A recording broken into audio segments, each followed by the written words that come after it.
More and WNST.net. It is July. Hall of Fame month is upon us. But before we get there, I am stopping by to say hello to some of our friends and sponsors around here.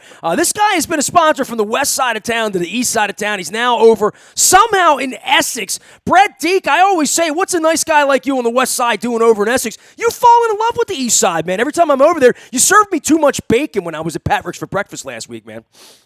Hey, good morning, Nestor. I do like love the East Side. There's so many good people over there. As I mentioned to you before, my family's originally from Michigan, and it just reminds me of those kind of nice, hardworking people. And it's just my kind of town. Essex, I know, gets beat up a lot, but it's just a great town. Not as much as Dundalk, though. Well, we're friends with Dundalk too. We love Dundalk too. We get a lot of people that come to the bar across the bridge over, or come across the bridge over into Essex. It's an interesting month because I think of July. I think of 4th of July and Heritage Fair, and I'm in Dundalk every 4th of July. I'll be there this week, as I always am, and I have such great sponsors. I mean, down in Essex, everybody knows Chad's been remodeled, Pizza John's. You guys have been there forever, but you've taken over with Pat and Rick left behind there, and there were always bands there. I remember seeing bands there 20 years ago, 3 names ago for your establishment, but you're still doing rock and roll. I mean, I'm doing a rock and roll week in the middle of the Hall of Fame month that I'm doing, so I'm doing baseball the week that Messina goes in. That's the week of the 14th to the 20th. Then the week of Billy Joel, which is a big week around here. Billy Joel playing at Camden Yards. I am doing an entire week of Rock and Roll Hall of Fame, and meanwhile, you got Great Train Robbery coming out. I saw Great Train Robbery back in the 80s a dozen times. They were the opening band for everybody back in the day.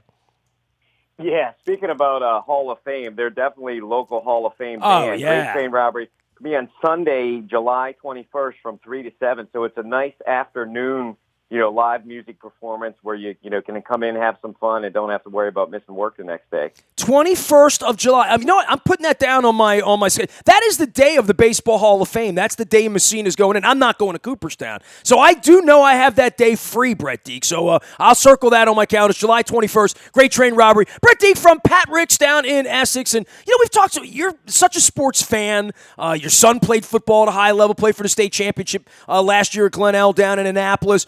I'm doing this Hall of Fame month, and I have found so many incredible interviews from back in the day. But I've talked to some people about this week. I have talked to John Ogden probably more than any other Hall of Famer in Baltimore sports history. Not probably, definitely more.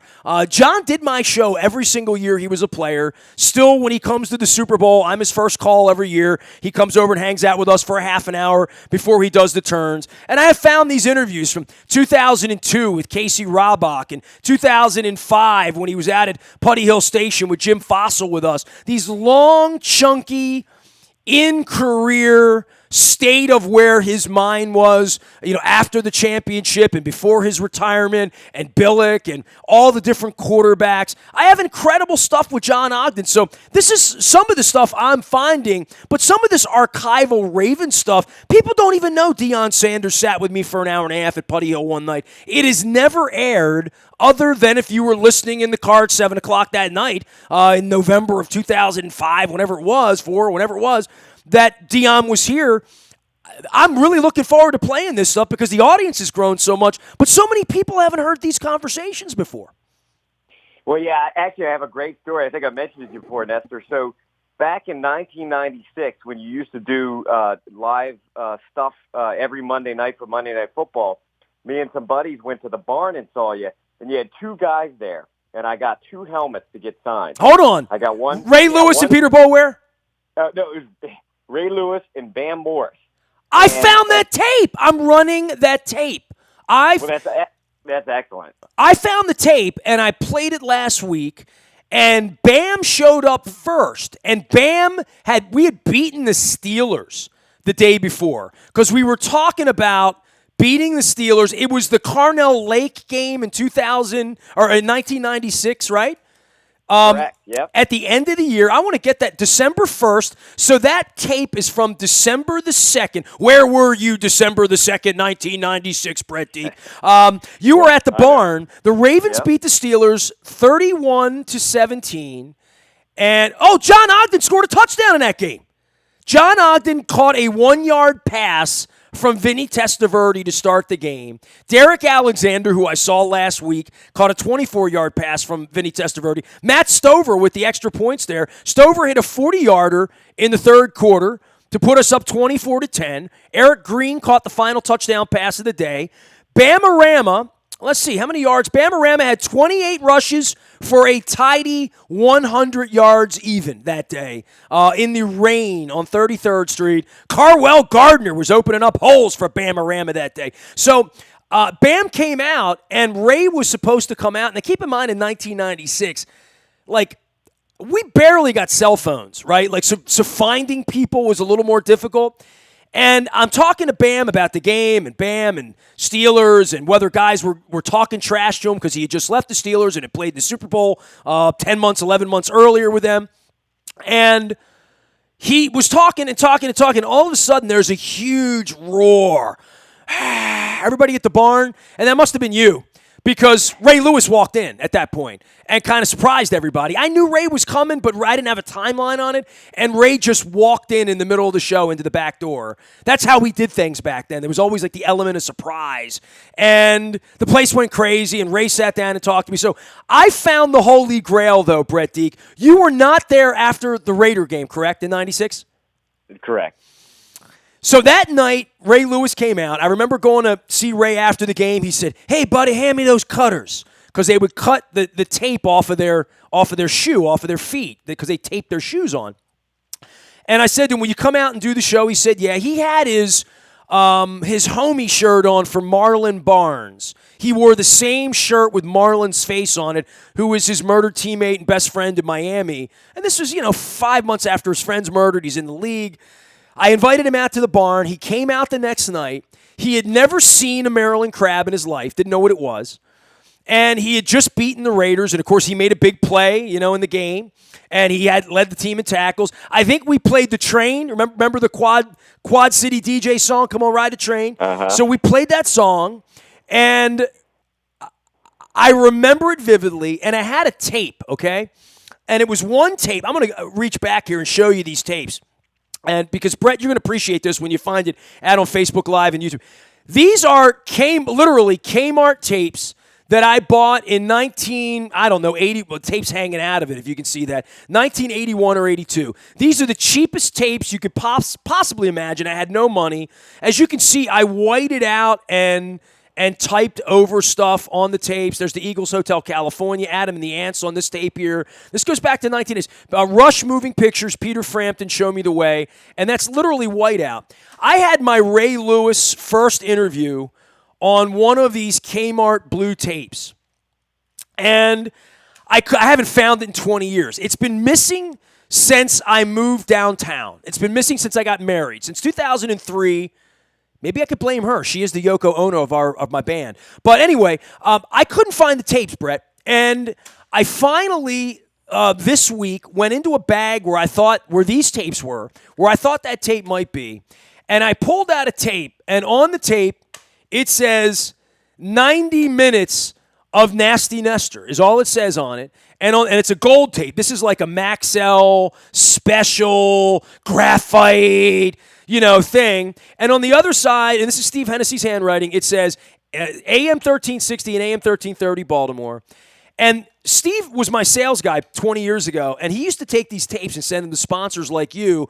But if you ran Budweiser and you were in St. Louis, you couldn't listen to AM radio in 1996. So he made these tapes, and he sent them out. So I'm sending a personal thank you to Steve Hennessy via the airwaves here for saving my ass, because somehow, some way, Steve got a hold of one of the blue Kmart tapes back in 1997 and thought enough to take the Ray Lewis tape and get it onto the gold tape that's not marked, Brett. It is not marked. I put this tape in, and suddenly, the holy grail of my career, the first interview with Ray Lewis, the day after the Ravens-Raiders game, I found on high-grade graphite XL290 Maxell tape. Tape probably cost $3.49 at the checkout counter, right? And I found the Ray Lewis tape. So I am so happy about that. Even though I have all this other stuff, and I found my Brooks Robinson tape, I found the Bam Morris Ray tape you're talking about. I have Ray with Rod Woodson. I have Ray with Peter Boulware. I have all of this cool stuff. and I've never been able to air it. I have tapes all around me, Brett. Do you have a VHS player by any chance, a functioning one? I still do. I have 1985 Orioles opening day on VHS.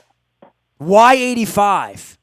That's when I first got my VCR, and I look back and I still have that game on tape. Do you have a Lee Lacy thing or like a Fred Lynn thing or something? No. That was Fred Lynn, Lee Lacy, Don Ossie. Ossie, Don Ossie. I don't know anything about the Orioles. You would. I mean, I just Googled that real quick and looked that one up. So I have all these videotapes that have my audio portion of my career on them, and my video. I blew out 2 VCRs. I now have no functioning VCR. I actually have 6 tapes left. These are the last 6 tapes of the VCR, like the last dinosaurs. And I have no VCR. And I said to my son, do you have a VCR? He's like, Dad, it's attached to like a 36-inch television. You'd need a truck to get it. And I'm like, great. So I do have a functioning mini disc. But did you ever own a mini disc player? Do you even know what a mini disc is?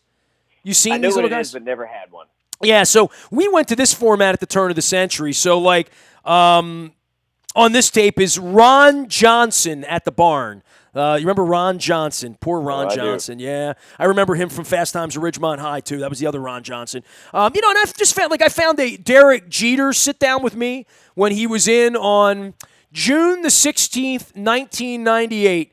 Derek Jeter, Paul O'Neill, Chuck Knobloch, Bob Stanton, and Norm Charlton. I guess he was an Oriole then. He was one of the nasty boys on the Orioles. Did my show from Oriole Park that day. The Yankees must have been in town. I have a feeling they had 48,000 at Camden Yards that night in 98. What do you think? For sure. For sure. Tell everybody about PatRick's and what you do, because you're an interesting cat, man. You're like a lawyer. You've dealt in land and titling and real estate, and you decided to buy a bar in Essex. And I commend you for that. And you're not even from Essex, which makes it an even cooler story, man. Well, I appreciate that. Thanks, Nestor. So, yeah, it's just a great place that I've been going there for, probably since 2010, 2011. Most of the people that have been going there since the 70s or 80s, watching music, eating good food. Guys like me have been going there since the 70s and the 80s. Yeah. Just a great place to come for lunch, dinner, have, coworkers. It's a great place if you work in the area. Like I said, Great Train Robbery, Appaloosa, some of the other old bands from the old days. Appaloosa's still together? They are still together. What, dude? They played my high school dances. I'm not kidding you. They played high school dances of mine in 1983, 84. Well, you took the words right out of my mouth. You know how many times people come in there and say, hey, these guys played at my graduation, or these guys played at my prom, or all right, I want to that. have the founding member, whoever the oldest member of Appaloosa is. I want to have that person on the show. I mean, I'm serious. So whenever they're playing, 2 weeks before they play your place, I want to have them on. Oh, his name's Chuck. He's a great guy. He's from Catonsville. He's a huge Ravens and Oriole fan. I want to meet Chuck from Appaloosa. I really do. I want to meet Chuck from Appaloosa. This would be important to me.